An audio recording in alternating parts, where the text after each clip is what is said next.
Il est temps d'accueillir Bob Garcia qui a un grand sourire sur le visage. Bonjour Bob. Ouais, j'ai un grand sourire quand je vous vois d'abord, Nathalie. Bah si, quand même. Gentil. Et Mathieu aussi. Bonjour à tous. Bonjour Bobby. Et puis surtout, j'ai un grand sourire parce que je vais vous parler d'un roman qui est vraiment terrible et qui m'a beaucoup plu. Ça s'appelle voilà, Le Festin du Serpent de Ghislain Gilberti, qui est sorti aux éditions Anne Carrière. Et le pitch en quelques mots, c'est Cécile Sanchez, l'héroïne, surnommée Torquemada, vous savez le tortionnaire là qui faisait avouer les gens. Elle chasse impitoyablement les criminels les plus dangereux et les plus pervers avec sa section d'élite. Et au début du roman, elle est sur les traces d'un émule de Jack l'Éventreur qui éviscère ses victimes et emporte leurs organes. Donc désolé pour les gens qui prennent leur petit déjeuner, c'est pas terrible. Et de son côté, on a Ange-Marie Barthélemy qui est un spécialiste de l'antiterrorisme et qui traque un groupuscule islamique radical, violent et sanguinaire qui a été localisé en région parisienne. Donc a priori, ces deux affaires sont complètement déconnectées. Et puis au bout d'un moment, évidemment, au terme d'un bon suspense bien entretenu de chaque instant, elles vont se rejoindre.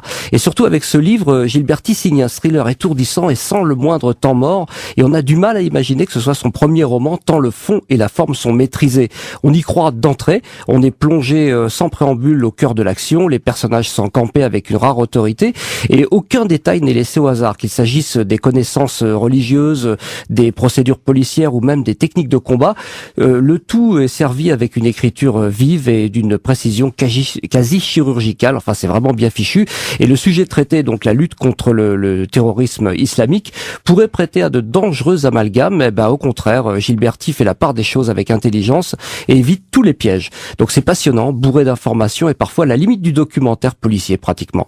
Et certains passages m'ont franchement bluffé. Est-ce que vous connaissez la synergologie, Nathalie ?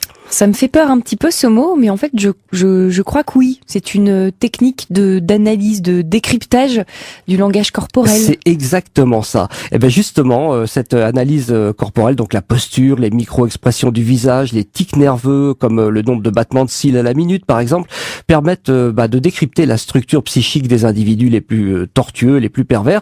Et la fameuse Cécile Sanchez, là, elle maîtrise ces techniques et à la façon d'un Sherlock Holmes des temps modernes, elle arrive à percer un petit peu l'intellect des personnages. Donc c'est très très bien décrit.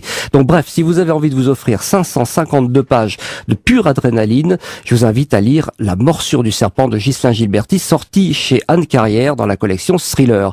Et sans être véritablement devin, je peux vous assurer qu'on va en entendre parler de celui-là. Il y aura peut-être une petite suite, non ? Eh ben justement, il y a une suite puisque je l'ai croisé en fait sur un salon. Ce Gilberti, il m'a avoué qu'il avait en préparation une trilogie, figurez-vous. Voilà, donc bonne lecture à tous et gardez-le sur le coin de l'œil, celui-là, c'est Ghislain Gilberti. Merci Bob Garcia.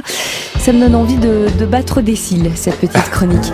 Il est 7h57, on se retrouve à 8h pour les infos. On écoute Gretchen Parlato en attendant.